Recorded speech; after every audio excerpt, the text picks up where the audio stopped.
Hi everyone, welcome back to Stefan Livera podcast, brought to you by Bold. So for American listeners, you can go to getbold.io, you can buy Bitcoin there, and Bold has a vault where you can use your own 2 of 3 multi-sig vault where you hold 2 keys to store your Bitcoin. So that's getbold.io. Now, joining me today, we're going to be talking about the power law with the, let's say, the founder or the creator, let's say, or the first person to kind of properly make this association, Giovanni Santostasi. So Giovanni, welcome to the show. Thank you very much to have me. So Giovanni, I've been following some of your work. I find myself, to be honest, kind of getting convinced by it. I think it's a reasonable guideline or baseline of what's going to happen, but I'd love to hear, from you. So let's start with the beginning, now listeners, you might have seen my earlier episodes with other, let's say, fans or promoters of the power law, but let's hear it from Giovanni. So Giovanni, what is the power law? Why do you believe a power law applies to Bitcoin?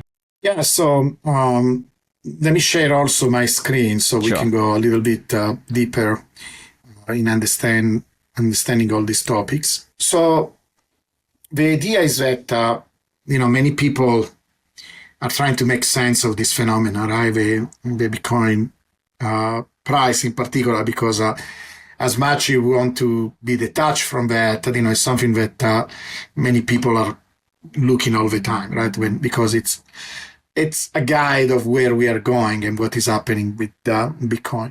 I discovered Bitcoin quite early. I heard about, in fact, Bitcoin since 2010. And I downloaded the wallet.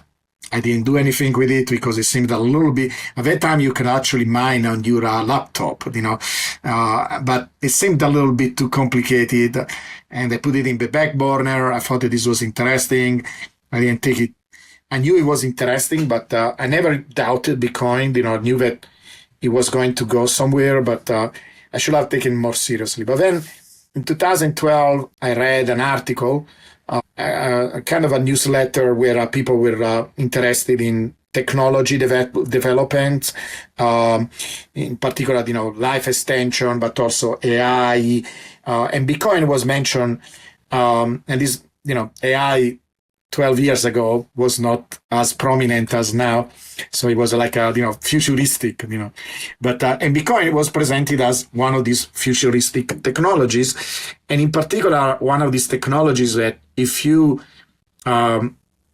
joined and if you invested in it, it could free you and make you actually, capable to do things like Elon Musk, to do like incredible project if you were interested in these futuristic ideas and maybe make them become real.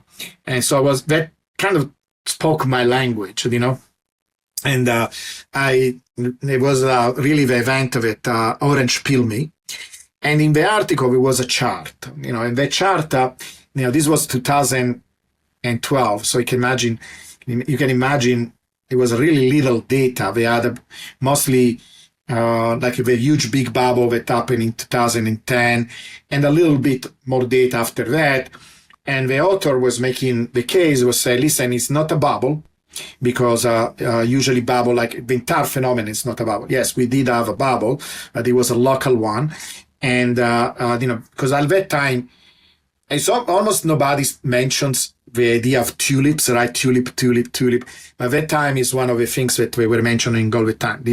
They were making a parallel with the phenomena of the tulips that probably you are familiar, right? In the 1700, where there was this mania, where people lost a lot of money. And he was saying, well, it's not because, after a huge big bubble like that, it crashes and it never recovers. But Bitcoin did recover. We had a couple of years after that, and seems growing exponentially.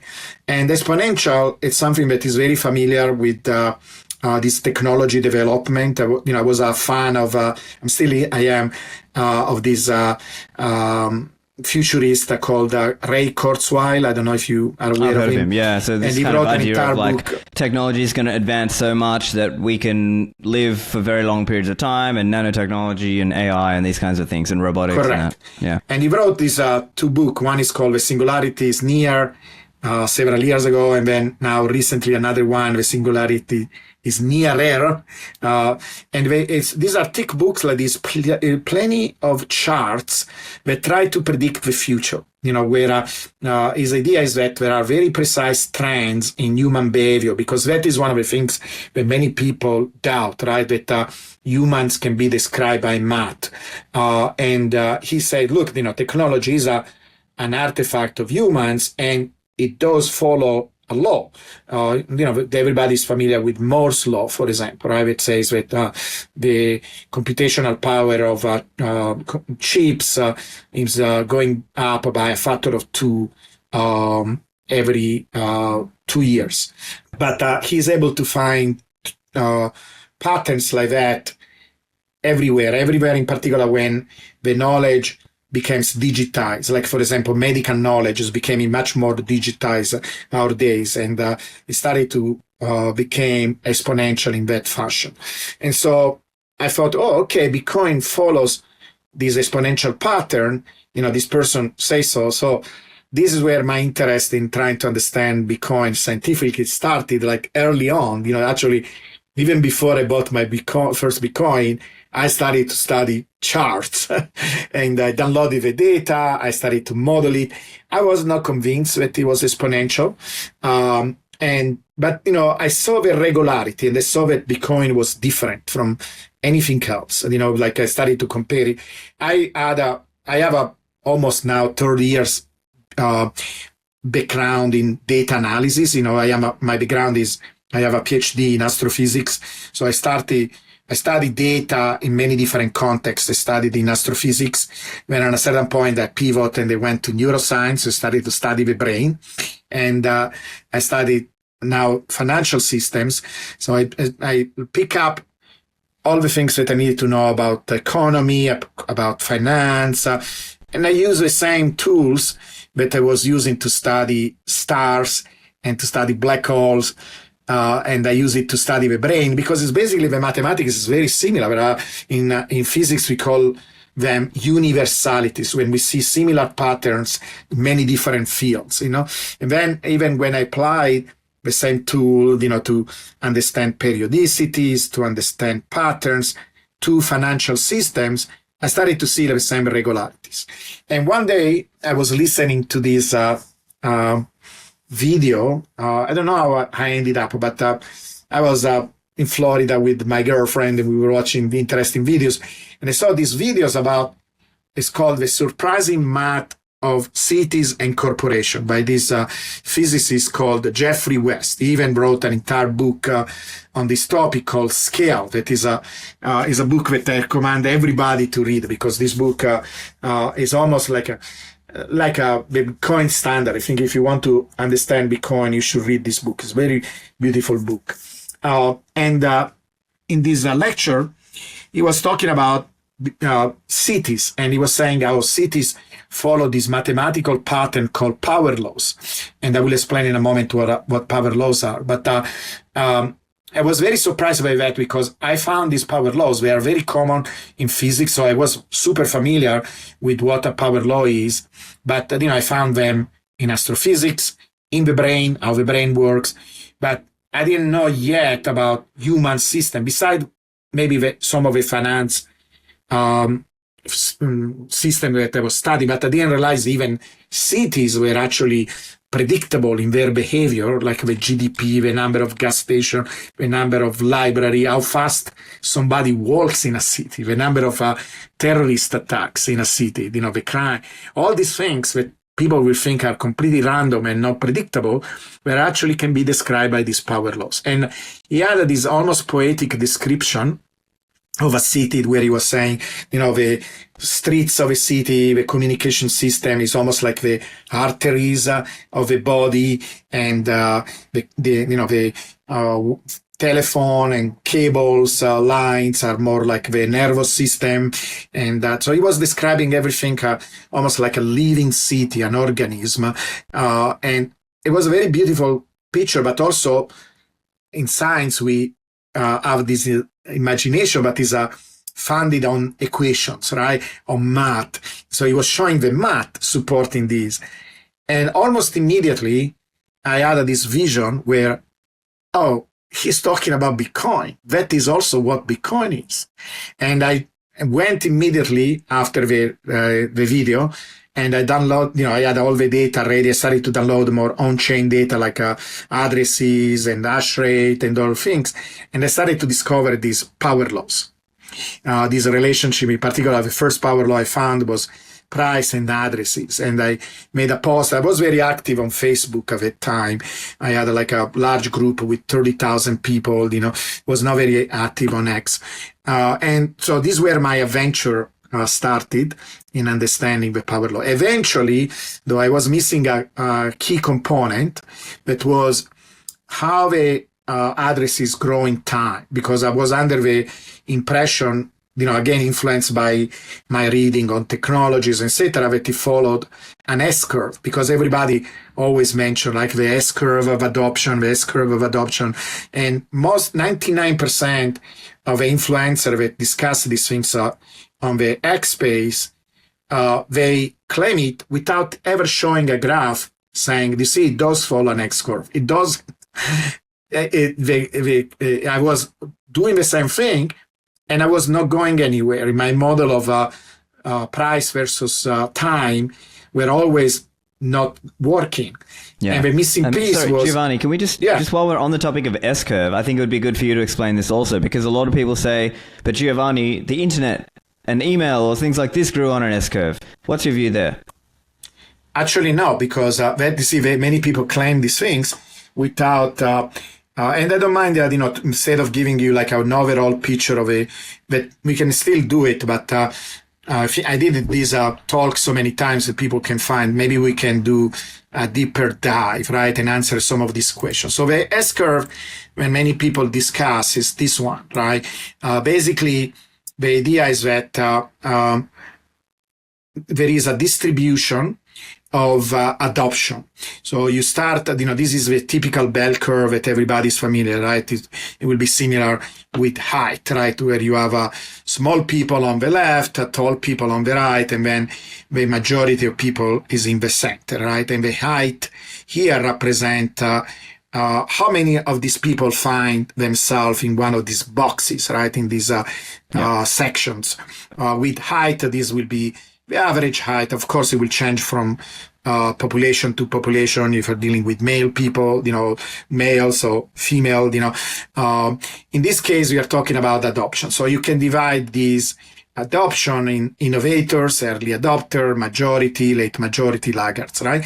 And then if you add all the people that are joining in, right, and are adopting the technology, you're getting this famous S-curve. So basically, the S-curve is nothing else. For the people that know a little bit of calculus, this will be the integral of this distribution. But simply is the sum. You're summing up, and you see it's growing, growing, growing, because you have more and more and more people.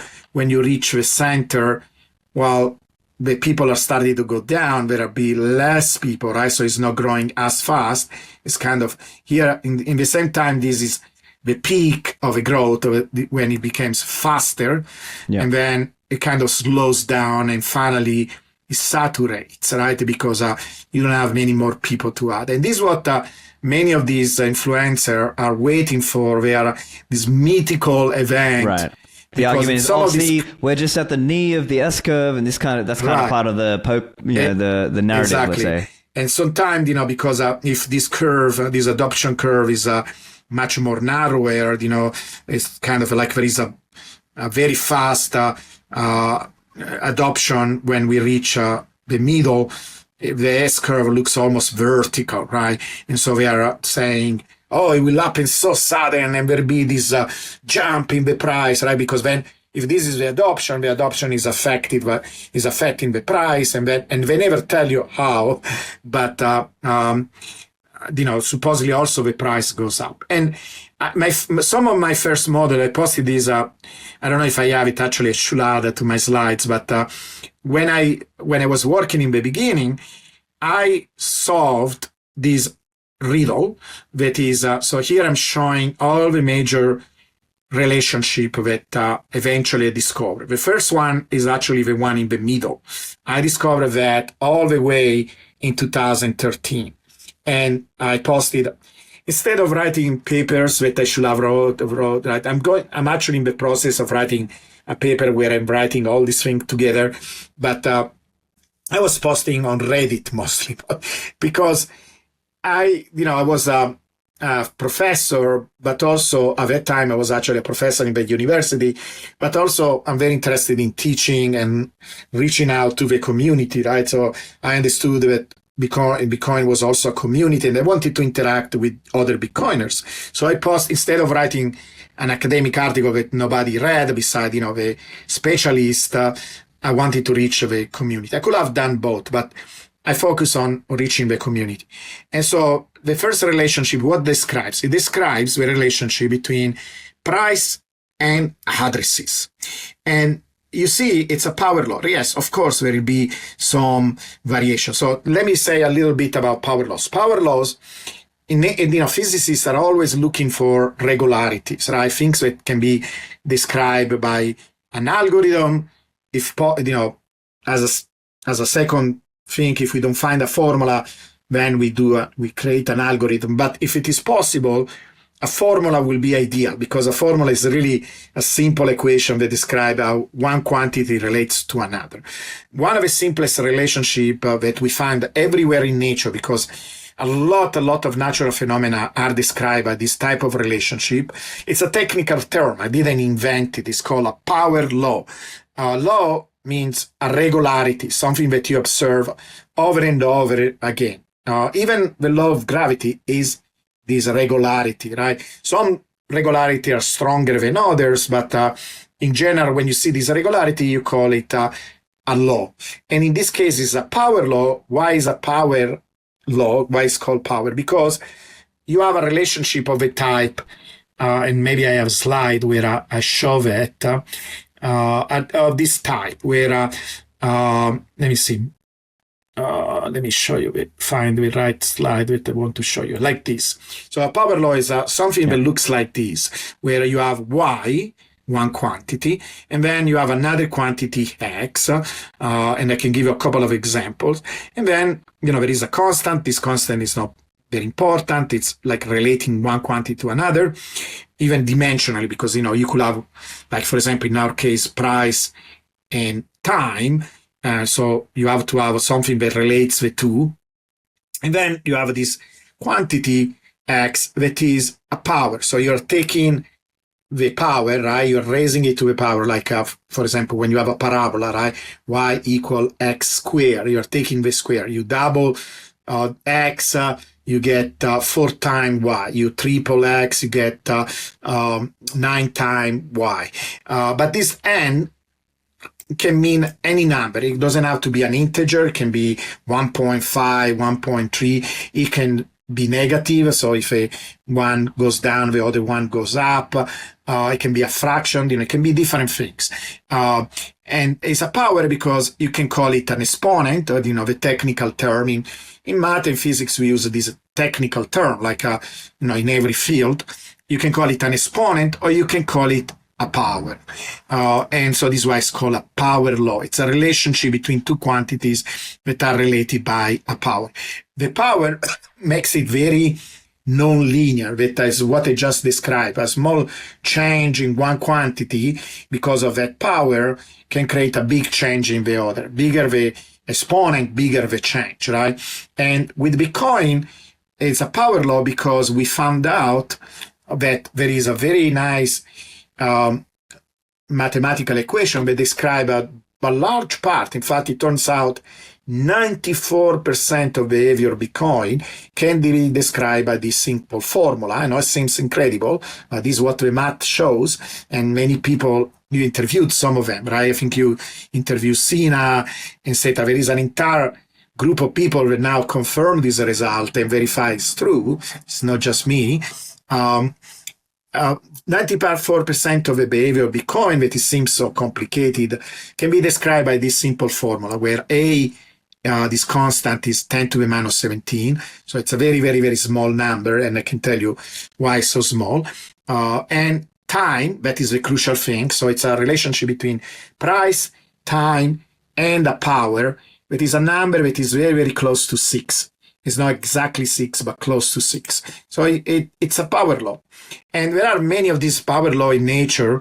I have these slides to illustrate the relationship between the distance of a planet and how much from the sun, and how much it takes for the planet to go around the sun. It's a power law. Now, in physics, we use this tool, that is a standard tool. Again, it's not me coming up with this, it's what physicists use all the time.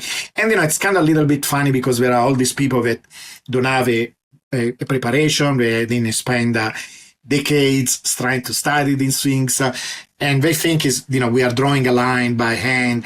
No, it's very difficult to find things that follow this line, in particular over many order of magnitude, right? So when you have something that changes, like with the planet, some of these orbits are described in terms of AU, that is astronomical unit, that is the distance of the Earth from the Sun. So, when you see 100 astronomical units, it means the planet is 100 times more distance the Earth from the Sun, or a fraction. So you go from a fraction of an astronomical unit all the time to almost 100 times, right? And these are the years. So when you have something that spans many, many order of magnitude, so 1, 10, 100, 1,000, right? Every time you go up by 10, that is what order of magnitude means.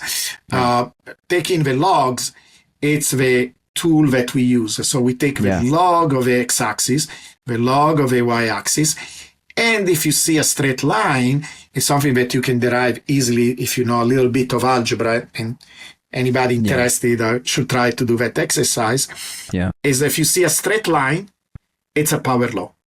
And there are many of these straight line in a log and log graph. That is where my contribution came. I know it seems trivial to say, oh, I took the log of time, but my question to the people that think it's trivial is, why nobody ever done it before 2018? Because, see, when I told you I got stuck, I finally had a breakthrough when I decided to plot directly the price versus the log of time. And then I found out it's a power law.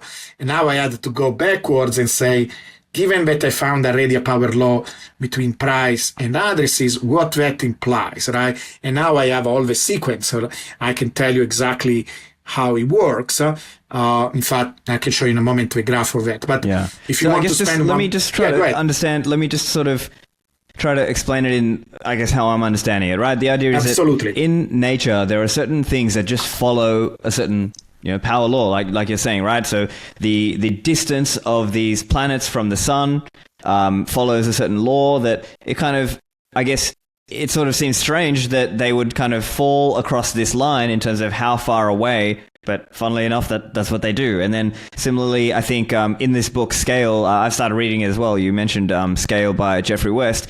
He mentions a few examples, but one is around shipbuilding and another was around the calorie level that animals take in and like kind of their size as well, given kind of their size level and how many calories they, and their mass. And so then it kind of, again, a similar kind of idea. It sort of follows a power law, and it's not just kind of like, it's not just a simple extrapolation. It's more like a certain scale. I think it's like a 2/3 kind of rule that he mentions there, right? And it's kind of, it's kind of a fascinating every phenomena thing. will have its own DNA. So that is one of the things you summarize it very well. So for example, here we have this very nice relationship between the mass of an animal and how much calories they consume, right? In this case, we are describing in energy, like watts, it is joules per second. So basically it's a unit. You can use calorie or you can use more like physics quantity, like watts. In fact, look at, for example, the human being is 100 watts, right? That is like a bulb, but we consume as much energy as a bulb. It is really interesting. And look at this, right? Something that you will think is super complicated, like the metabolism of an animal. That is one of the most complicated biological things.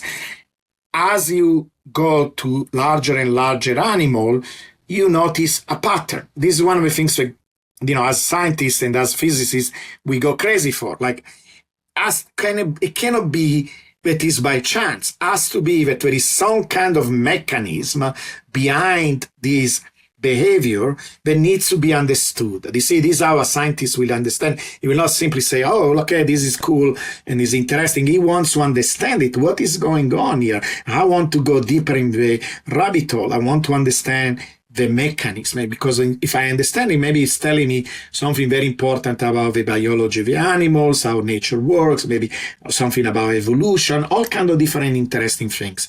Yeah. And so you say about the planets, then there is but there are literally hundreds of these patterns, both in the physical world, see, that is the thing that I'm arguing with all the time with a lot of people that are not familiar with the science, with the literature. It's not just physical systems. And by the way, what is behind this, it's the law of gravity. So it took 100 years, like when this was discovered by Kepler, and then he didn't know, he found the relationship. By the way, by measuring the slope of this relationship, in this case is a 2/3 for the planets. So you measure the slope and it's 2/3, that n that we described before, right, the power. So basically says the distance of a planet from the sun is related to how long it takes for the planet to go around the orbit to the 2 to the 3, the power of 2/3. And that number needs to be understood. And for a long time, everybody was shocked when this was a big deal when it was discovered, because for century and century people were trying to understand how planet move, and somebody came and say, listen, there is a very simple relationship. In the beginning, of course, they didn't believe it, and then more people verified and everybody was shocked.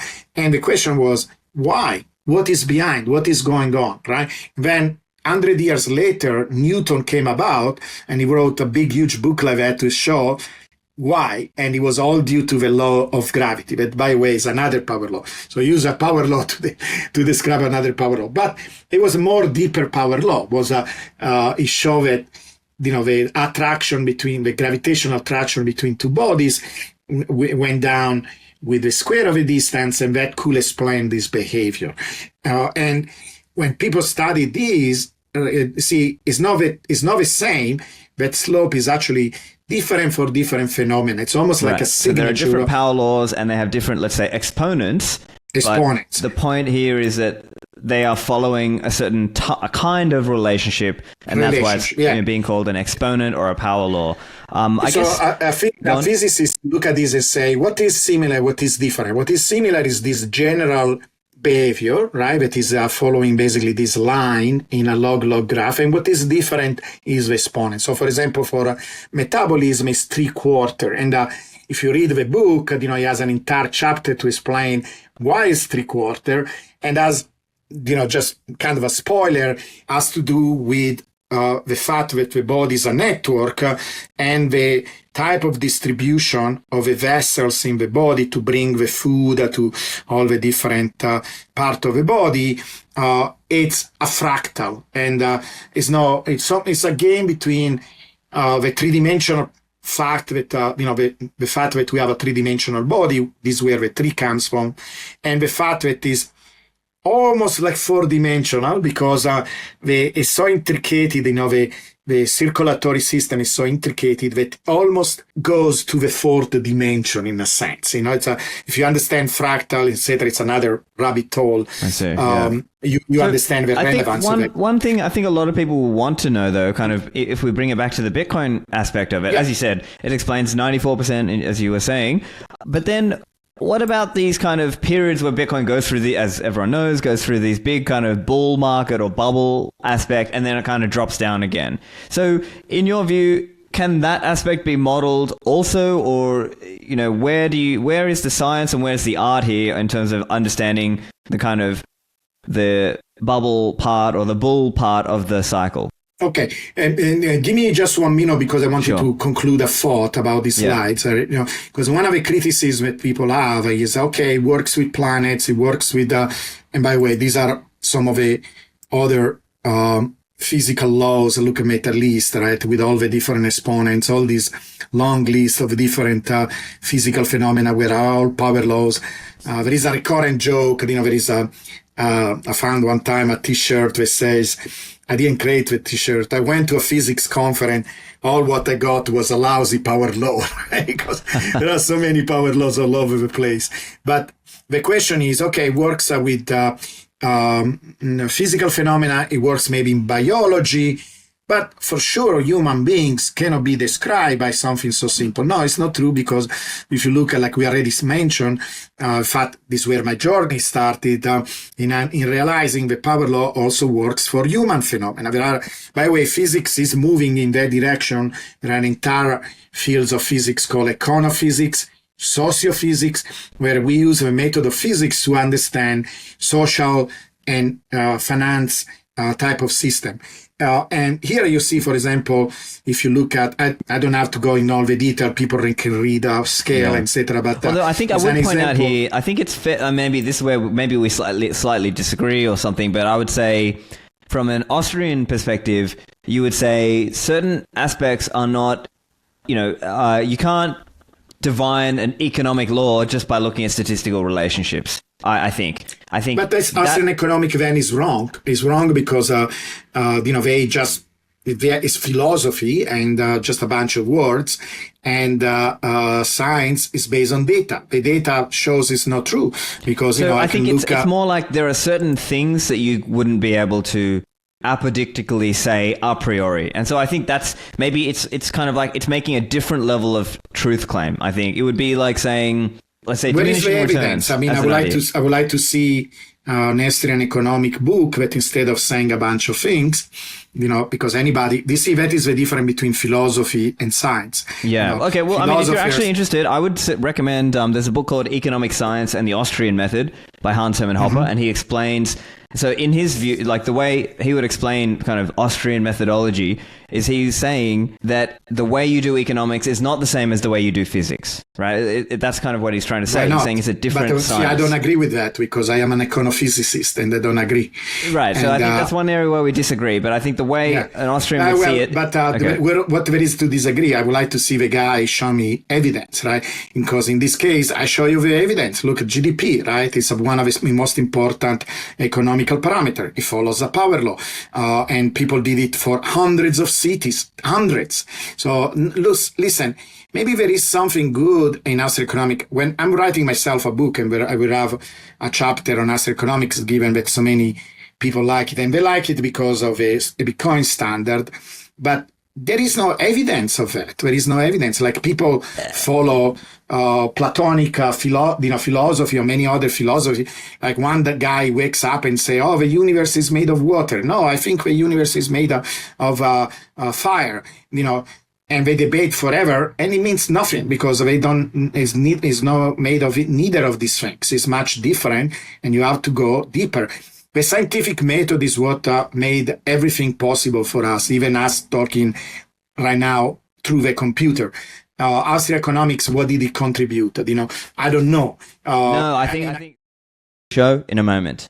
This show brought to you by CoinKite.com, the creators of the best Bitcoin hardware security devices, such as the Cold Card Mark IV and the new Cold Card Q. Now, we use Bitcoin hardware security devices to keep our keys offline, our private keys offline. Now, the way these work is you can do that setup, write down your 12 or 24 words on the seed word cards, and keep that secure. Now, you can use this device to interact with the Bitcoin network using software such as Sparrow Wallet, Electrum, or Vector Desktop, or Nunchuck as a few examples. Now, you have a range of security features that you can use with these devices, such as passphrases, you can use seed XOR, or my favorite is multi-signature. Now, if you're starting in a basic way, just start with the device and the USB-C cable, plug it directly to the computer and use it that way, and then later improve your setup. But I believe these devices are great at helping secure your coins, especially as you start to migrate up into multi-signature security.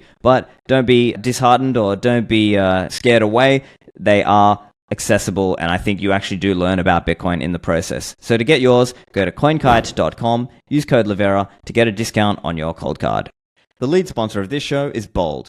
the best place to buy, sell, and save Bitcoin. For listeners in the US, Bold lets you secure your financial future with complete peace of mind by integrating a low-fee, Bitcoin-only brokerage with next-gen multi-sig vaults. With Bold, you can smash buy Bitcoin or set a DCA plan for only 0.99% fees and seamlessly deposit the Bitcoin direct to your Bold vault. The Bold Vault is a 2 of 3 collaborative multi-sig where you hold 2 keys and Bold holds 1 as a redundant backup, protecting against loss or theft. You can use Trezor, Ledger, or Coldcard hardware wallets to spin up a Bold Vault in just a few minutes, and the Bold Vault is the only collaborative custody vault available with 0 monthly fees. They're also offering 0 fees on your first $10,000 of Bitcoin buys and $25 of free Bitcoin when you buy $100 of Bitcoin or more. Try Bold today and upgrade your stacking experience over at getbold.io. And now, back to the show. Look, I think there's a difference of opinion, but let me explain a few things here. So I would say there are aspects of Austrian economics that can explain, real-world implications, but there's only certain things that you can say. So let me put it this way. I think it's that Austrian economists, in speaking strictly about what an economic law is and what the implication of that is, it's quite strict. It's sort of saying there's only a very few things that we can say, but as an example, things like the law of diminishing returns or demand curve slope, downwards. These kinds of things are the kinds of claims that you could make. And then there are other claims that I guess are made by, let's say talking heads on TV, and they call themselves economists, or maybe they even call themselves Austrian economists. But what they're doing at that point is not necessarily Austrian economics. They're kind of playing a more like a I do agree with Austria. I do agree with Austrian economics that most economics is garbage, and this is why I am an econophysicist. I want to bring the rigorous methods of physics and the data driven, because it's all driven by data. That is my style, even in understanding Bitcoin. I don't care about people making philosophy or say, if these things happen, if these other things happen. It's all a bunch of words to me. I want to see the data, what the data says, what we can learn from the data. Can we use the data to make prediction? How good the predictions are? This is what worked for science. We revolutionize the world. We improve our life standards by doing exactly that. And I want to do the same thing. Now, if you have so the main disagreement I would have with that then is that there are people who, let's say, take data, or they kind of do this econometric method, and they take ideas and then apply them where they don't actually make sense, right? They apply them where they are not valid. And so I think that's the main critique that, let's say, an Austrian would have of certain forms of econometrics, right? But in terms of obviously the scientific aspects of, the size of the boat or the calories of the animal or the distance of the planets and the stars, that's a different thing. We will have to see. And if you have a book that you want to, because I want to understand more, I want to go deeper, and I want to, maybe one day I will write, because besides a section in my book, I want to write maybe an entire book about what do I think about Western economics in particular as applied to Bitcoin. Yeah. It could be book number 2, given that so many people like it. My opinion right now, and I do have to admit, because as a scientist, I need to be all the time transparent. I read a little bit. In particular, I'm very familiar with Amos' work. I read the Bitcoin Standard. I started to read some of his economic books, etc. But I want to go deeper, and because before talking about something, I want to become almost like an expert. For example, I am a very strong critic of S2F, and I had to become the world expert of S2F. I know S2F more than Plan B. So I want to know, on a certain point, Austrian economics so well that if I criticize it, I am an expert in it, and I am not. So far, what I listen, for example, Amos, on a certain point, he will say, well, it's not like a gas. It is like a gas.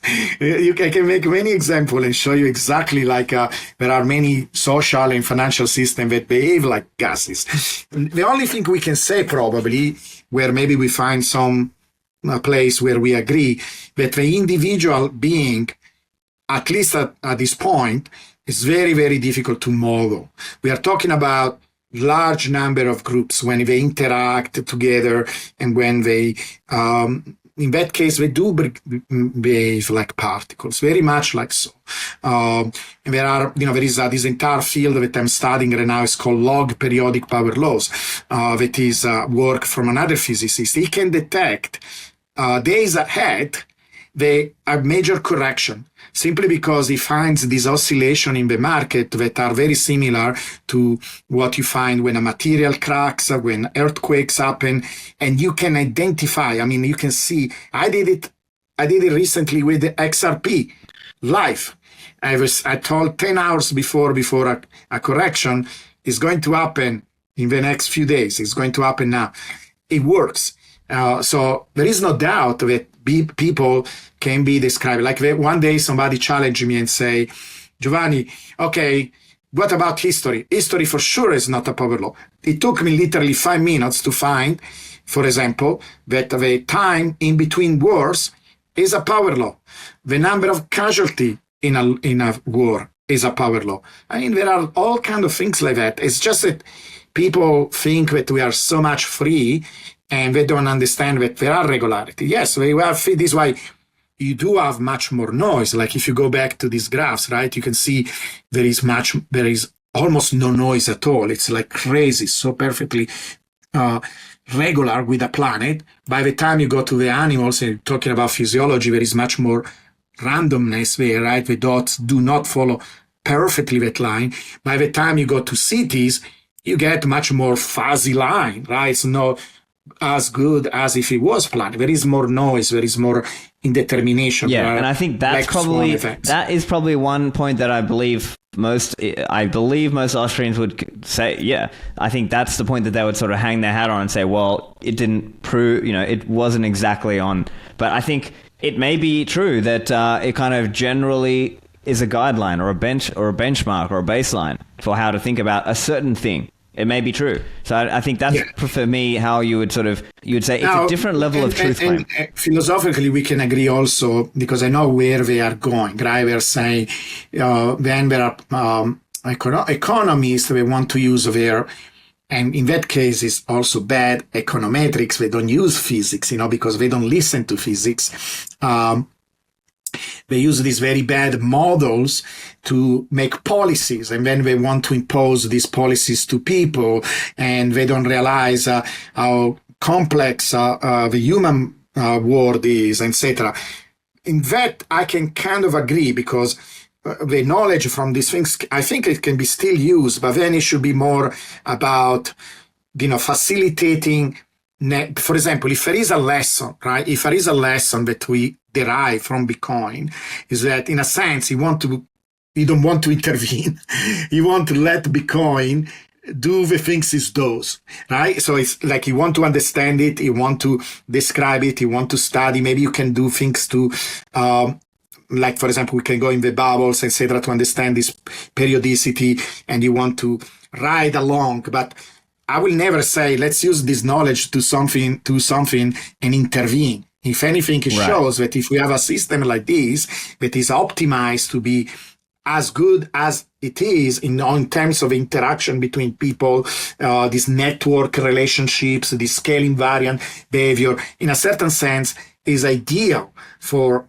It's almost like a compromise between the ideas that I have about the universe and actually the Austrian economics. In fact, I have actually somewhere here a comment from Amos himself, and he said, Giovanni, maybe Bitcoin is the only place where what you are describing will work, because it's so perfect of a system where maybe it becomes like a metric of value, and the only metric of value where this regularity I have to find. But he kind of agreed with me. He was open to this compromise, and he said it's a big deal for an Austrian economic person to agree on that, but I'm open to that idea. You need more data, you need to show longer term, but it is possible that this is the case. This is what he said. And I was very impressed by that, because he it gave the opportunity for an opening, where we can compromise, because Bitcoin is so beautiful. You don't have to touch it, leave it as it is, but maybe we can compromise. Okay, yeah. So anyway, let's bring it back to the actual discussion. I think our disagreement about Austrian economics, we can put that to the side for now. Yeah, but, we can have another discussion another time. I want to come back more prepared and knowledgeable about Austrian economics, and then we can have this discussion. But right now, I wanted to go back, to the adoption thing and why we don't see S curves, right? So this is where the S curve. Now, what we will see if we add an S curve at adoption, right?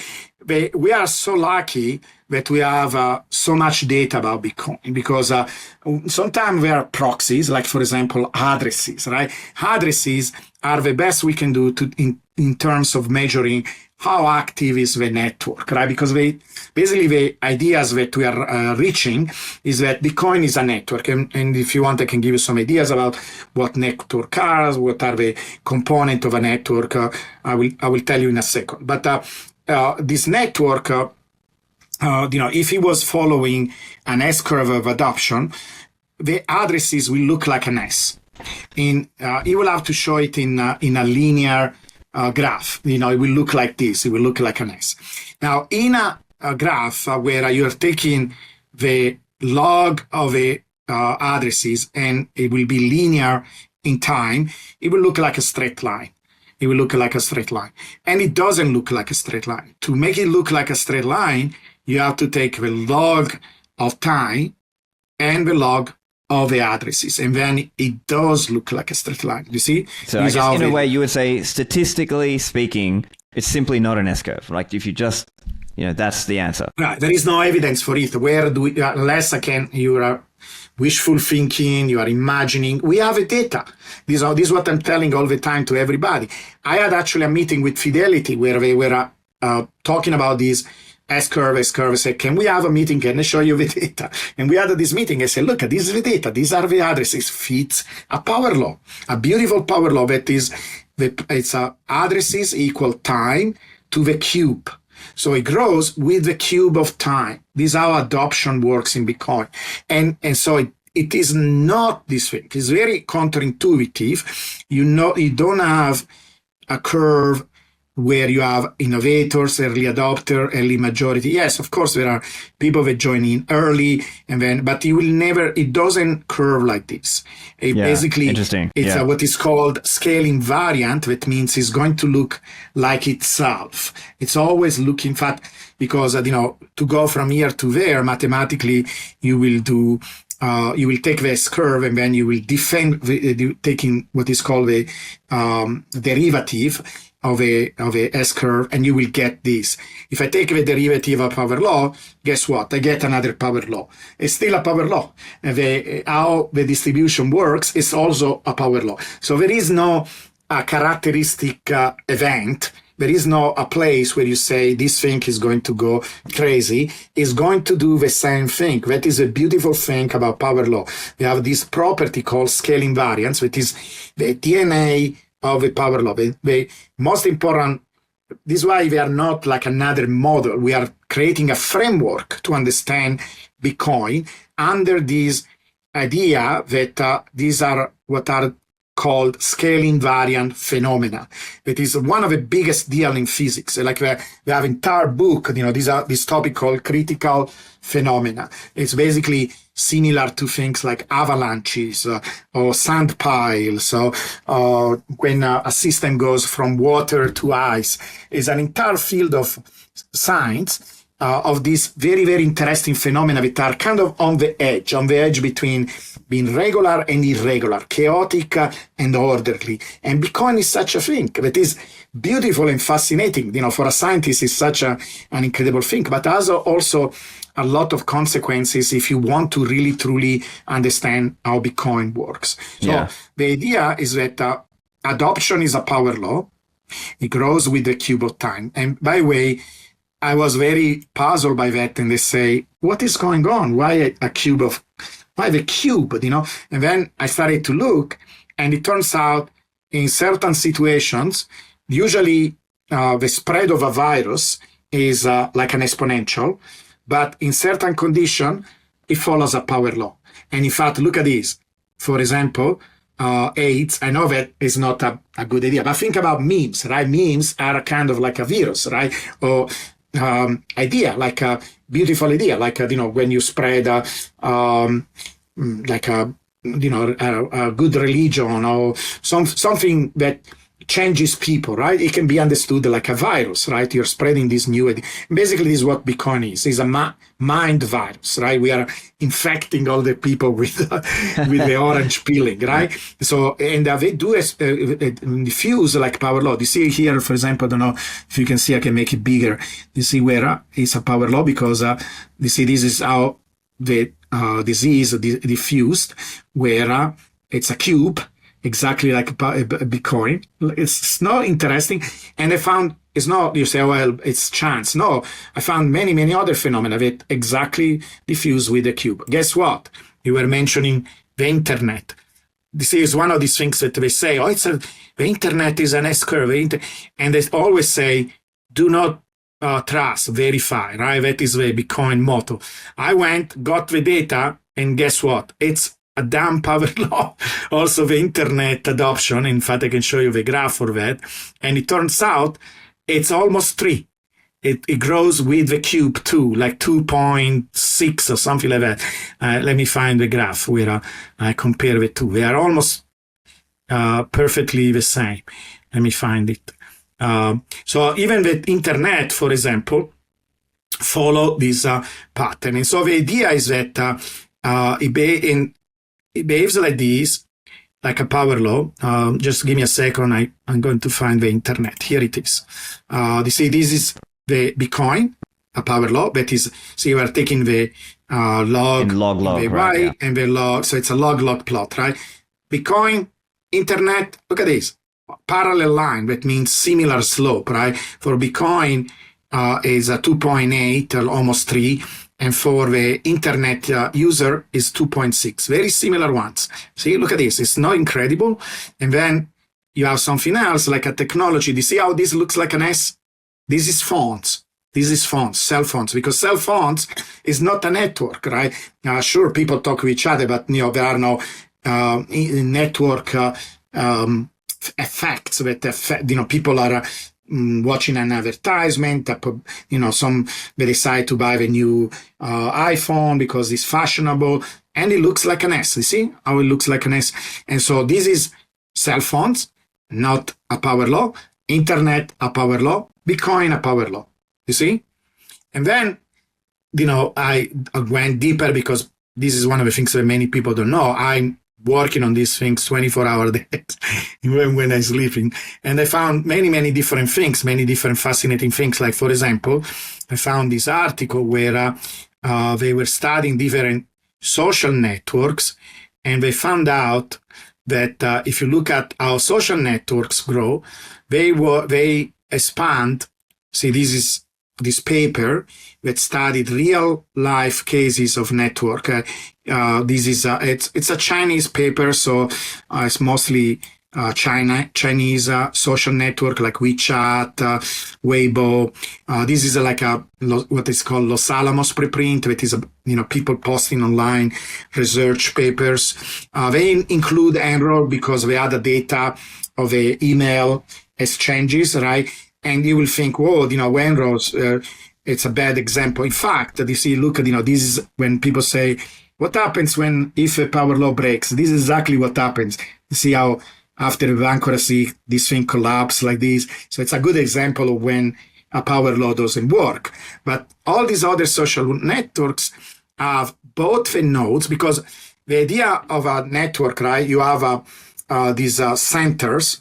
There could be neurons in your brain, right? It's like a network. And then what characterizes a network is that you have some units that process information or they do some actions if you are people. And then there are links that connect all these activity centers, right? It can be people, it can be computers, it can be neurons, it can be cells in our body. And then the other element is the links, right? There are these two things that are fundamental. And here in this graph, you see, they don't take the log of both sides because you get that curve that we are familiar with Bitcoin, that rainbow curve, right? If you take the log of a y-axis and you take it's linear in the x-axis, so it curves, right? You see how it curves like this, but if I did a log plot, it will look like a straight line. So this is a power law for the nodes. These are the links, power law, links, etc. Yeah. This is the relationship between the nodes and the links. And I reproduce, see here, I try to do the same thing with Bitcoin. These are the nodes that are the addresses. You see how it looks like this? Exactly. And then this is the price, because the price is related to the link. There is this other network property that says the value of a network is proportional to the number of links, right? So the price should be proportional to the links, and that is also power law, you see? And this is the change. So I've got a few reactions on that, though. Yeah. Could it be that, I mean, there's other ideas like once you start measuring something, then people can start faking it or bluffing or spoofing. So as an example, could someone just start creating lots of addresses and spend and kind of mess with metrics that way? But then I'm also reminded, in order to send to those addresses, you got to pay fees. So I guess there's kind of a natural limit there. Hash rate, obviously, that's harder to fake. Like, that's literally the point. Like, proof of work, it's hard to just kind of spoof that. So obviously, that is a power law too. It's a beautiful power law too. Right. And so, and and these things, you have also to understand its order of magnitude of accounts, right? So if one has 2 times more addresses than another person, it's not a big deal. You will have to have literally 1,000. And then how many people are going to do that, right? It will look maybe like, you see here, for example, you can see there are some points that are, kind of like outliers, right? A little bit of they go out of because, these are also associated with the bubbles, and we can discuss the bubble in a second. So, and you will have an outlier. It will look like an outlier, somebody that did something stupid. But in general, the majority of people will follow the pattern. And you see how these patterns are basically the same. This is the relationship between... Because it's going to be like it's going to get averaged out in the noise, or it's going to get averaged out once you look at the overall numbers anyway. Correct. But let's get to the bubbles discussion, because I think that's going to be interesting. I think one thing, I know you've been quite critical of, let's say, the hopium dealers who come out and say, oh, look, 1 million next year and all these crazy things. So can you explain your view there? Like, why is that hopium? What's the range of realistic here? Yeah. So first of all, the general view of a power law is that bubbles do not exist. And I sound silly, but... it's basically, the idea is this, right? We really think that the real power law is really what we call the support power law. This is this one, right? The one that you find first, because it's one of these things where you need to go deeper and deeper and deeper, right? In the beginning, you will try to fit everything, right? And you say, oh, okay, there is a general trend that goes through these big bubbles, it's a straight line, but, and the statistic will tell you, in average, they seem to cancel, because otherwise you will not be able to get such a big R square. R square is that number that tells you how good of a fit your line is, and it's close to 94. That means 94%. It can be like this if you have this oscillation, only if a oscillation basically cancel each other. And this graph makes it clear, because you see how we leave this support line, that you can find this support line using different methods. You can look at 60% deviation from the line in between, right in the center. You can use a method that is called the ransack, where basically you're looking at the data points that are closer to this general behavior, that are basically the green dots, and everything else is almost like an outlier. So the bubbles are an outlier, but it's an outlier where they leave the power law at the bottom. By the way, we think it is something to do with the cost of production. This is why we get the power law. When you go even deeper in the rabbit hole, you find out that it's related to the cost of production. That is another discussion. So you leave a power law, and then for 1 year, it takes about 1 year to leave a power law. And then you go back another year. And so when we go up is exponential, then we go down again exponentially. And the two kind of cancel, right? It's almost like I could have moved along the power law, like the red line here, and not have a bubble at all. The Right, fact you would have just, if you just kind of put your coins away in cold storage, you came back in 3 or 4 years, you kind of found out, oh wait, I'm back on the power law anyway. Later. Yeah, exactly. 2 years later, sorry. I am still on the power law. It's like the bubble didn't exist, right? That is in one end is disappointing because you see your portfolio going crazy, and then you go back, to this more reasonable value. In the other, it gives you a sense of safety. Many people contact me almost every day and tell me, Giovanni, since I learn about the power law, I feel much more conviction. I feel more when there are bad days and we have big correction, I go and look at the power law and kind of calm myself down. I do the same thing. It reminds you what is the real nature of this phenomenon. It is only going up. We're really going up. One of the things that is amazing to look at is when you actually average out, and you can do it in the power law graph. It will look like a straight line. For example, if you take an average, this is another way of looking at this thing. You see how incredible it is. By the way, during COVID, we went there and we bounced off. That is kind of a test of this idea that there is this support line. But I wanted to show you this graph where I'm averaging the price over a 4-year window. And if you do that and you go back to the linear graph, this is how it looks like. It's quite amazing. It's like how some people say, I mean, while we're on this topic, I think some people almost think of the 4-year moving average kind of like that's kind of like it rarely goes below that.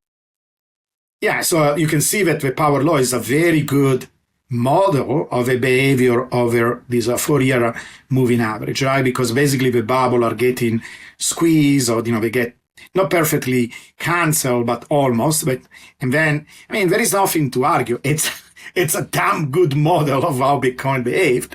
And so the red line represents a summary, a simplification of Bitcoin behavior. And you can see it's pretty good, right? If I could zoom in this region, you will see it follows from the beginning. And basically it's a J, right? It's not exponential because there are diminishing returns. And if you want, we can discuss that in a second. But in general, the behavior is up, up, up, up, up, up, up, up. In fact, some people say, well, I cannot go up forever. Well, I'm not interested in forever. I'm interested in what happens in the next 20 years. And I think there is potential to continue in this power law for the next 20 years. In 20 years, we can have another episode and we can meet each other again and discuss where are we, etc. I think what will happen is that we have hyper-Bitcoinization. Then there is no power law anymore. It's another system. There is no anymore US dollar versus Bitcoin. We maybe don't even use the dollar anymore. So let's see what happens in 20 years. I think let's focus in next 10, maybe 20 years at most. But let's bring it back to my question as well, because I'd love to hear your answer on why, as an example. So let's accept this idea, okay? Bitcoin is broadly following the power law, but every now and again, we get a 1-year crazy exponential bull market and then a bear cycle to bring us back down to the power law, let's say, support line for the sake of, for this example. Why then is it that certain numbers are just unrealistic? Is it that you believe that would require going too far ahead of schedule per se? Like instead of going 4 or 5 years or 10 years ahead of schedule, that's not realistic, but you think 1 or 2 years ahead of schedule per se is realistic? Or how would you explain that? Yeah, so there are different ways of looking at it. One way is this. So this diagram, right? So what do I do here? I took the returns. So basically every dot you see here, so there are black dots and then there is the red line. Are these like monthly price or daily price or weekly? Or these are yearly returns. So basically is given any day, you can look at what was your return over the last year, right? Gotcha. So you go back and say, I made such and such. Today, if I look back 1 year from here, how much and these are empirical value. Like I took, imagine it's January 1st. I take the price in January 1st, 2017. When you go back 1 year, January 1st, 2016, you take the ratio between these two, and that will give you the return. Return is meant in this case as a price 2 over price 1. Clear enough? Yeah. Yeah.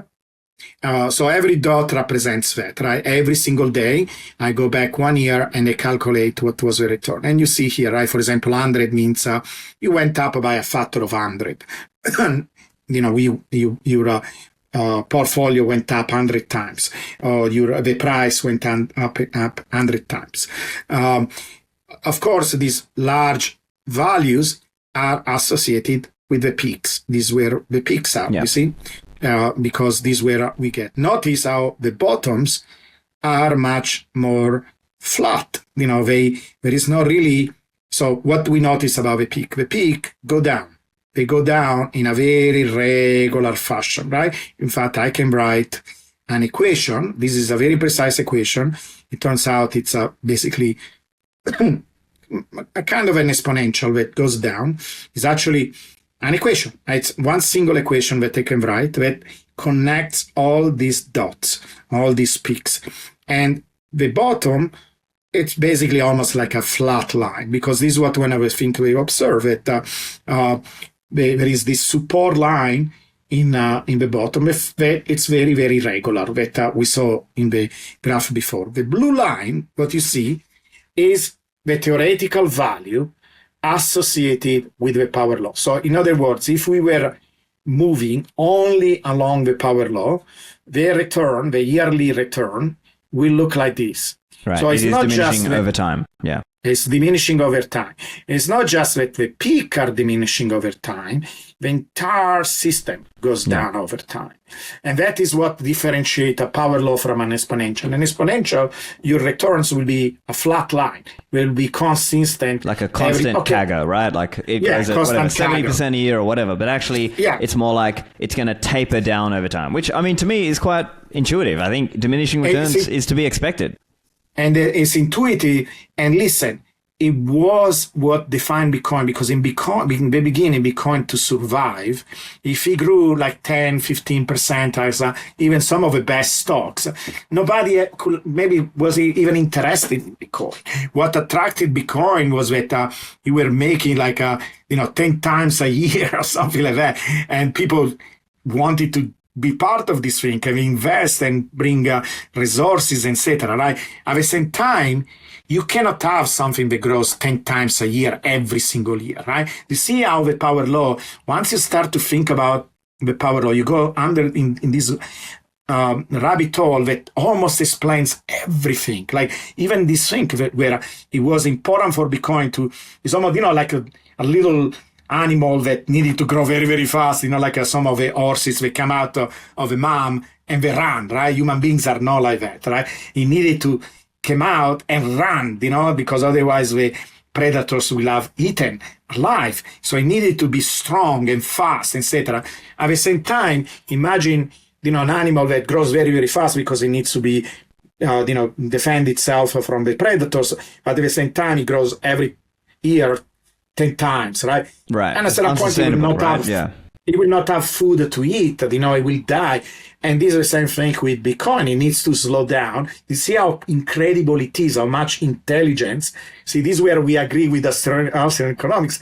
Don't touch this thing. It's great. Don't intervene. Don't do anything, because it's so designed. It's so perfect. And it works with all the different human desire interactions, etc. That it found an intelligent way, right, through this interaction in the network. This is how you get this natural system. It's all, nobody's directing there. It's just the interactions that are working together, and there are, if you go too far in one direction, you're being pushed in this direction. If you go too much in the other direction, get pushed in this direction. It finds kind of an optimal path, so this is the optimal path. And you see how it's in the middle. It's in the middle of this oscillation.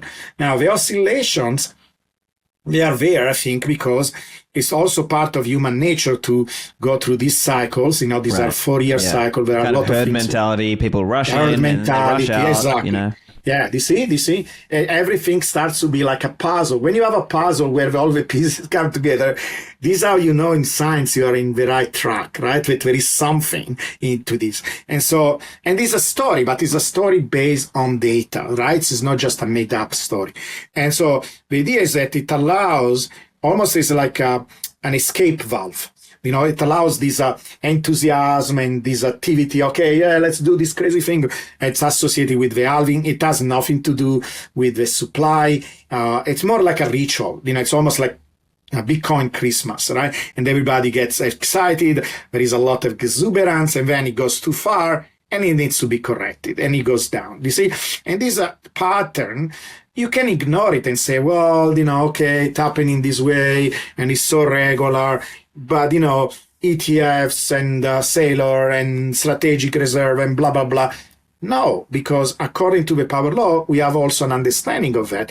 There are all these things. This is why we call it scale invariant, right? And let me give you this example. I was planning the other day, and I think I even have a slide of it. Let's see if I have a slide. I have a slide for everything. You see, look at this picture. This is how we think about these things. Like, this. I took this picture from a lecture on power laws. You see, power laws in space and time.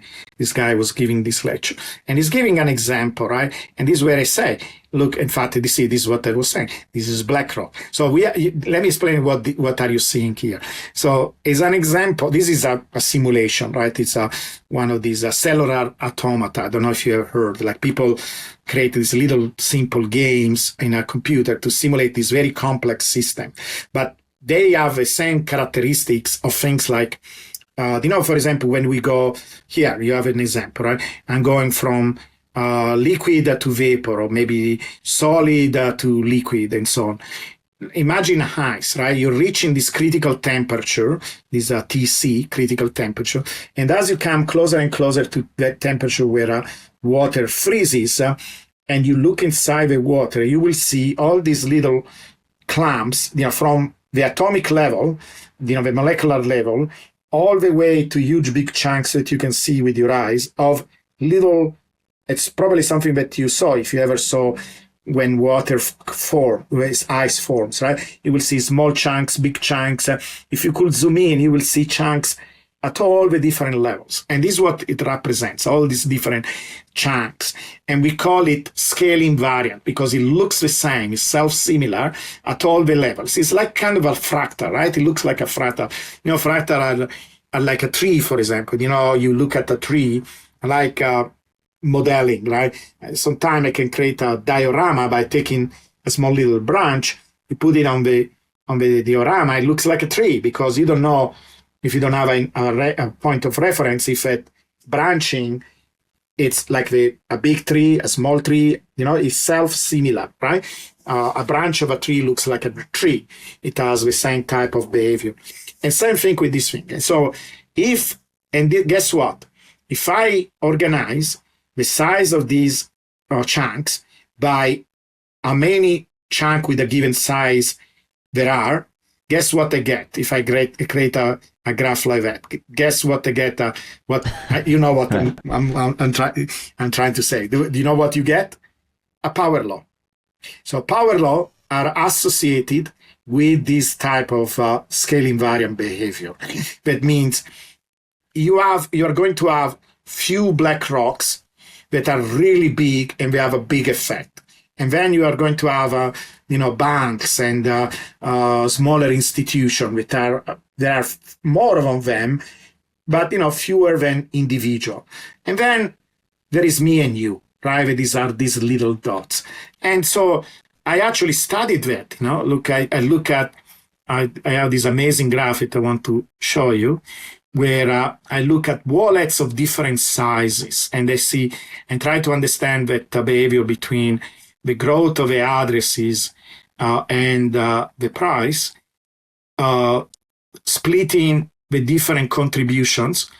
Let me find the graph. Right. And I'm actually curious as well. I mean, I'm sure you're familiar with like this kind of 80-20 Pareto sort of principle. Yeah. Where, exactly. As an example, let's say there's a sales team and maybe the top 20% of salesmen drive 80% of the sales. Right. It's kind of like a similar. That is a power law. That is also power law. The Pareto law is a power law. Okay. And so then in a similar way, a few large wallets might be responsible for a very large amount of Bitcoin per se. Exactly. So you see this graph, what I did here, instead of one, taking all of them, like I showed you before, right? The relationship between addresses, how the price reacts to addresses, and then the total behavior, right? This is what we got before. If you look at the entire behaviors like this, right? So these are all the addresses. This is how the price reacts to the addresses. That is almost square. That is this thing called the Metcalfe law. Basically says the value of a network is proportional to the number of links. So we are very close to something that looks like it's a generalization of a Metcalfe law. And then when you combine these two things, you get the behavior of a price in time, right? Because you have time, this is growing time, this is the relationship between the two. Basically, what you do, you multiply the two exponents. You take 3, you multiply by 1, and this is where that 5.65 comes from, that slope of a general power law. That's where it comes from. If you do it in this way, multiply these two, or you fit the line, you get within 1%. So it's impossible that it's due by chance. This is due because these two interact with each other, right? And so now if you do it in that way that I just showed you, where now you say, let me check all the wallets with 0.1 Bitcoin, the one with 1 Bitcoin, the one with 5 Bitcoin, the one with 10. I did it with many of them, just representing here 4, because otherwise it becomes too cluttered. But it's the same idea. All of them are power laws. The one with the whales, right, let's call them whales, the one with large wallets, grows lower. Why? Because there are fewer of them, right? So over time, you're going to have few of them, so it doesn't grow very fast. It grows almost linearly. You see, this is the slope 1. And everybody grows almost with 3. This is everybody. And then you ask yourself, okay, given this growth, what is the effect of these guys on the price? And you see the whales, a small little change in the whales create a big change in the price, right? It's a steeper slope. In fact, the effect is almost 5, right? Huge, big. It makes sense. The whales, they swim and create big, huge waves, right? They have a big effect on the price. And this guy is much less, you see? Then when you combine all together, you take these and combine with that, you get this red line. These red line are basically models of the price. If you only take the whales, you only take the dolphins, if you take the crabs, they're all on top of each other. Basically, it doesn't matter if you're small, big, etc., you're going to create the same effect. This already shows that, it doesn't matter if we have all these new players, there is just simply one more thing that is happening in this scale invariant behavior, you see? And so when you put all these things together, the fact that over time there is this diminishing returns, the fact that there is no reason why even the adoption by state, because it's simply the next big chunk. Or many of these chunks that are state nation, few, right? You can count on your hands. Or in other words, I think we could explain it like to bring Bitcoin up at these high levels, it just simply requires so much more money that it just even to get to 200,000 or 300,000 would be a huge amount more money. So exactly. I guess in that way, that's also kind of trying to explain why this idea that, okay, let's say we're at 100,000 today or a little bit under today, to go to like 1 million in the next year. Well, like the system is already so big to get to that level, and not just that, to stay at that level would require so much more capital coming in that it just wouldn't be a realistic. And in a sense, you can think that we needed these big interventions from these big actors, because unless we had these big actors, we could not go to 200,000. It's not something that retailers by themselves could have done it, because we are talking about trillions and trillions, right? Think about it. In these 15 years, we are here and the market cap is trillion, and to double, we will need to repeat the history of Bitcoin over the last 15 years. That is part of the scale invariant things. Like, you see, imagine I am at year 3. I am at year 3, and I say, how long is going to take? Okay, if I double my waiting time, I bought Bitcoin at the beginning. 3 years have passed by. I want to wait other 3 years. So every time you double the length of the age of a system, you go up by 2 to the 6, right? If we round that 5 something to 6, you get 2 to the 6 is 65. So you double the time you waited from 3 to 6 years, you're going to have your portfolio going up by 6. It is amazing. Well, now the system is 16 years. So you will have to wait 16 years to get 65. But it's still amazing, because if we are waiting, where do you find another investment where you wait 15 years and you get 65 times your money? Almost nowhere, right? But before you had to wait 3 years or, 2 years or whatever, 5 years. And now you have to wait 16, because this is how it goes. It goes with the age of a system. This is how these diminishing returns work. So you can see it takes longer and longer time to go up and reach these high levels. And it's okay, because you see, we need the infrastructure, we need the security, hash rate. Hash rate, remember, goes with the price square. So if a price explodes, imagine hash rate. There is not the infrastructure. There are no the miners to sustain mining machines, the machines, and there is the laws. Also, we need the laws, to take so actually is a blessing that the system is slowing down. If you get out a little bit from your selfish desire of become millionaire the day after tomorrow, and you're caring about Bitcoin as idea and as a revolutionary thing for the world, then you say, okay, I'm going to have a little bit see, this comes from Austrian economics, right? The preference time. That is a beautiful idea. That if there is one thing I love from Austrian economics, is that concept time preference. Is beautiful. Bitcoin teaches us basically the power law. It's time preference incarnated. Is exactly that. It's telling us, be patient and you will be rewarded. Don't worry. What is 15 years? Nothing. I mean, it's nothing for me that I am much older than most of the young people. For a young person, he will, go and do other things, to enjoy life, come back, and you will be much more wealthy than you are now. Continue to do DCA and so on, and you will be rewarded. There is no reason, because if you read that book Scale, right, one of the things it describes how there are these corporations. The corporations grow as exponential. And if he studied hundreds and hundreds and hundreds of corporations, and you can see the average corporation dies within, many corporations die very quickly.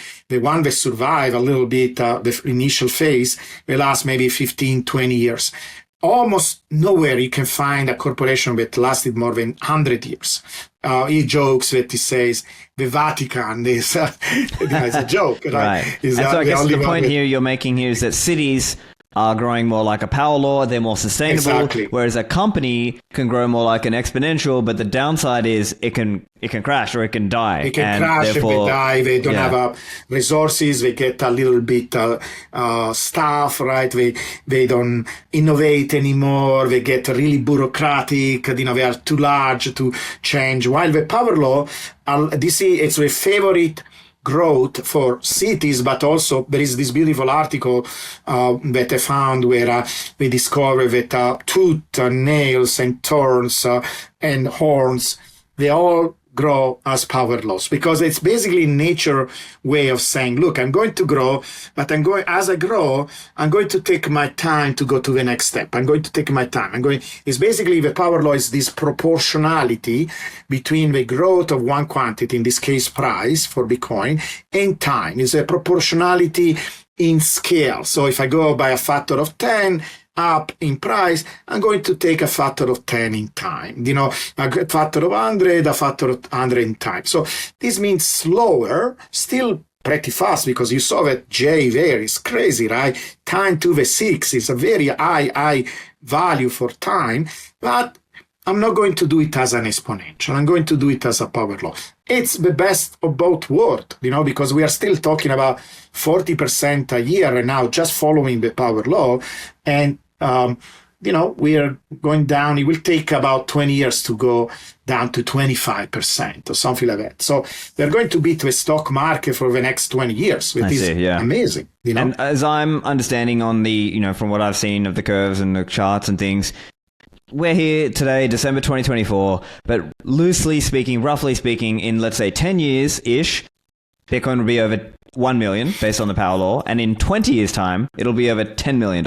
That's kind of loosely... it's very similar to what Saylor says. I don't know if he actually studied the power law. Maybe he arrived to through other consideration, and we kind of agree. It's kind of interesting that is 13 million, right? He said 13 million in about 20 years 2045, from now. I believe, yeah. Yeah, exactly. So 20 years from now, same thing with the power law, about 10 million in 20 years from now. It is incredible, right? Yeah.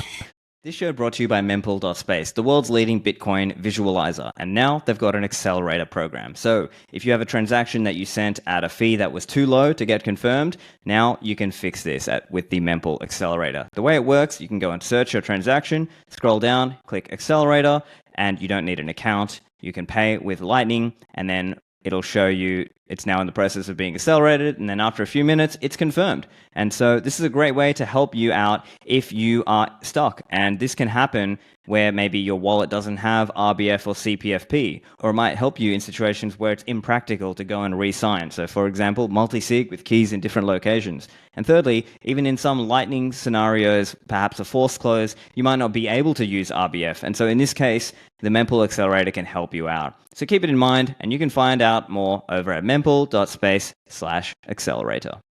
Okay, and then I guess for listeners who really want to know your thoughts on what you think is a realistic, like let's say the same pattern follows out like we've seen, in cycles gone past. Are you anticipating, like, where do you think, let's say, a top would be at the end of next year? And then let's say if we have a bear cycle, where do you kind of think a likely or realistic bottom would be, let's say, a year after that?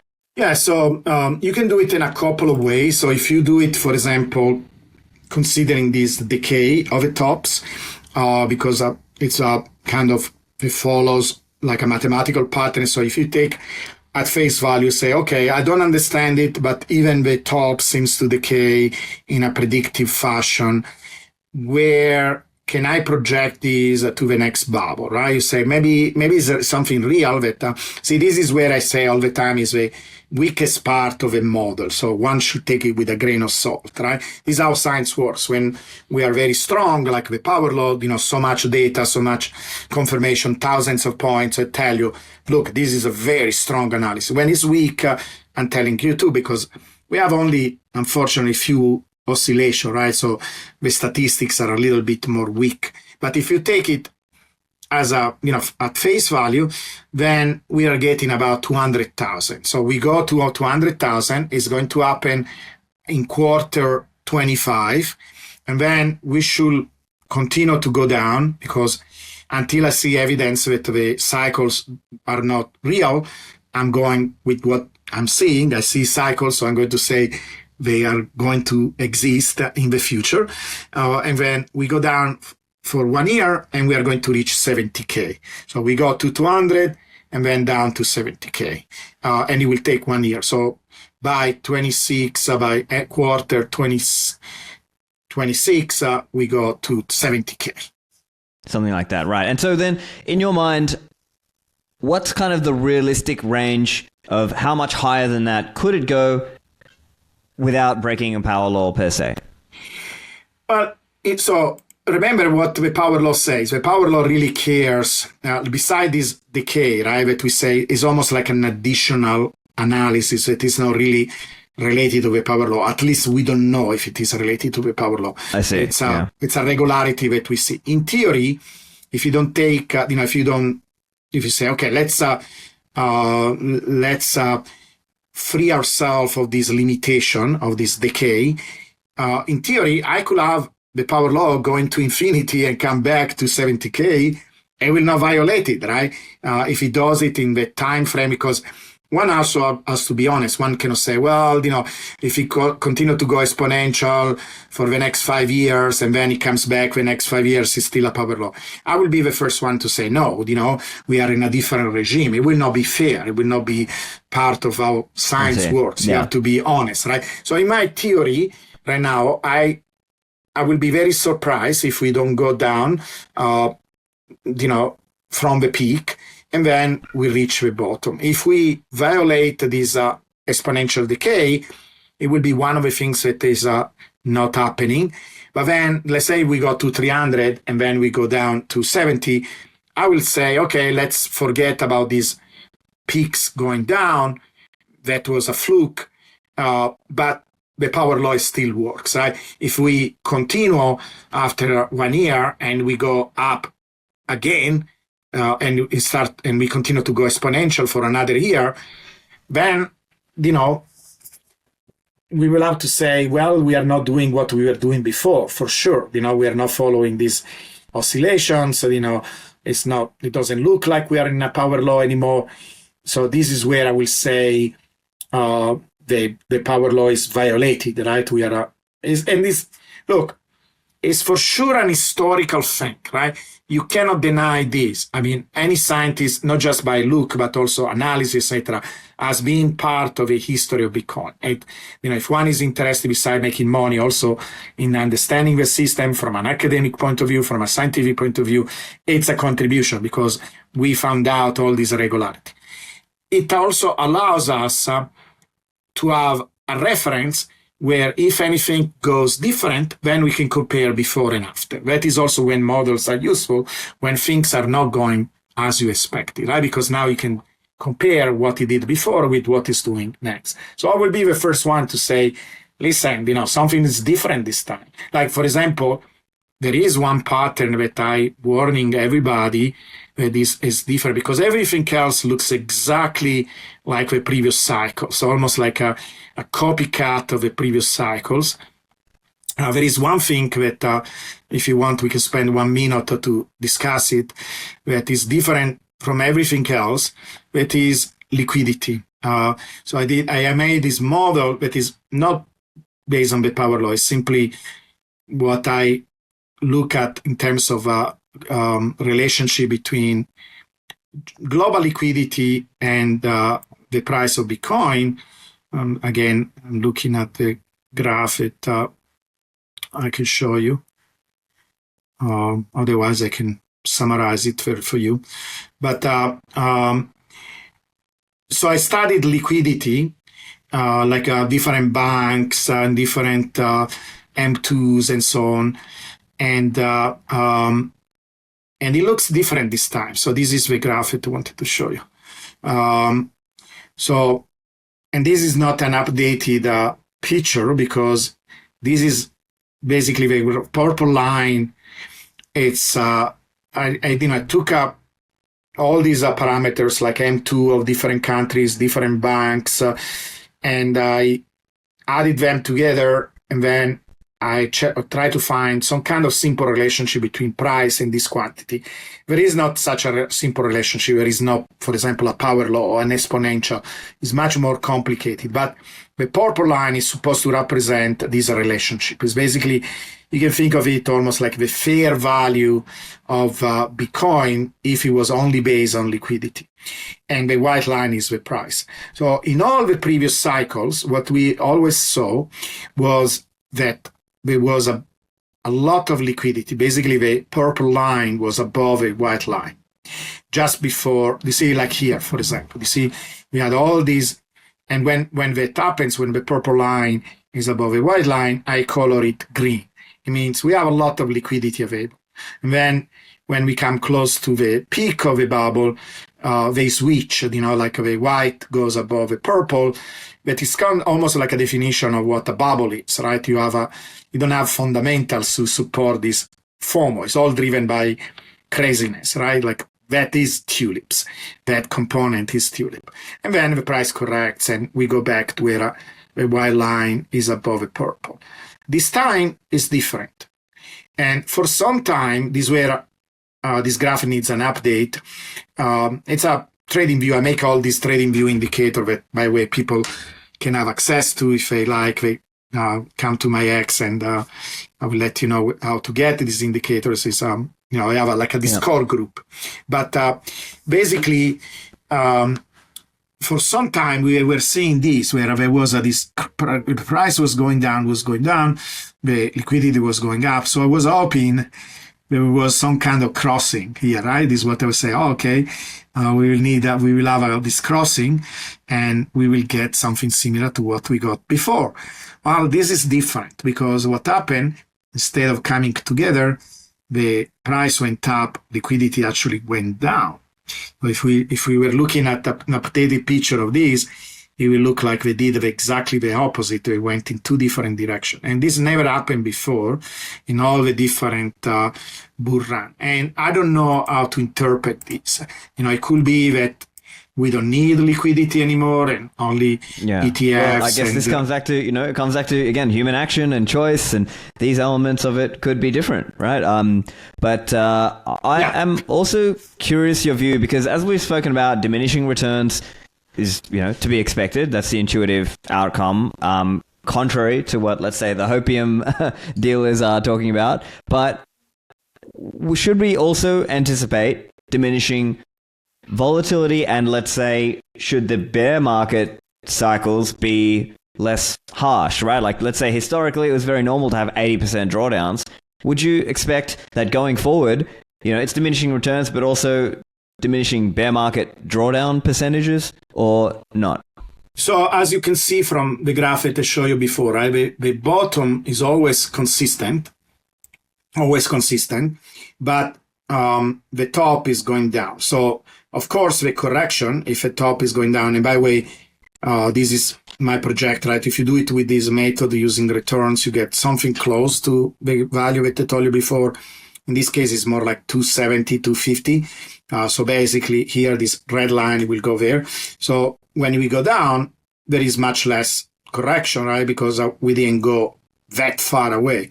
So the correction will be smaller, but we always go back to the same place. So I'm still expecting to go, from 200, we can even calculate it, right? What is, so if I do 70 over 200, that is, that's 0.35. So what's that? 65% drawdown? 65% drawdown. Yeah, exactly. So I'm expecting a 65% drawdown. That was smaller than the 80, simply because we go to the same place. So here. Crazy high, right? But if we theoretically did go to 300, you still would anticipate going down to 70? I think so, mostly because I think this line here, this support line, is almost like an attractor. It's basically, you see how regular it is here. Look at this. Now, these are Monte Carlo simulations. I did this Monte Carlo simulation where I create the history of Bitcoin, like millions of history of Bitcoin based on the stats, and I let them run. This is another thing. I did a lot of stuff. People don't realize how much work I did. In this case, what I do, I take all the statistics from the power law, from the bubbles, and then I run simulations, right? Over and over and over again. Millions of them. This is what these gray lines is. And basically, it's like you're throwing the dice many times, and you're recreating the history. And this is what I'm expecting here, right? And it's going down like that. There is some fuzziness, so we could be a little bit higher, a little bit lower, but it's still around that region, right? Simply because it's, like I told you before, it has to do with the cost of production. So we correct, and I thinking in these terms of scales and scale invariance, I think actually the big actor could simply actually accelerate this thing. It doesn't mean that people have the wrong ideas. They think that they will be the ones stopping. It's possible that create a chain reaction where actually, we do correct and pretty fast. And these corrections have been very regular all the time, and we go the same place.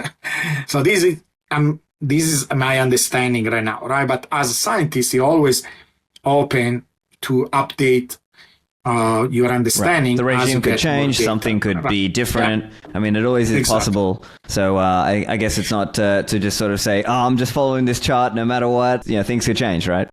Yeah, the way to understand this is if everything continues in the same way, under the same stats, under the same mechanism, then this is what to expect. If something changes, then we go back and say, okay, what happened, right? Let's try to understand it.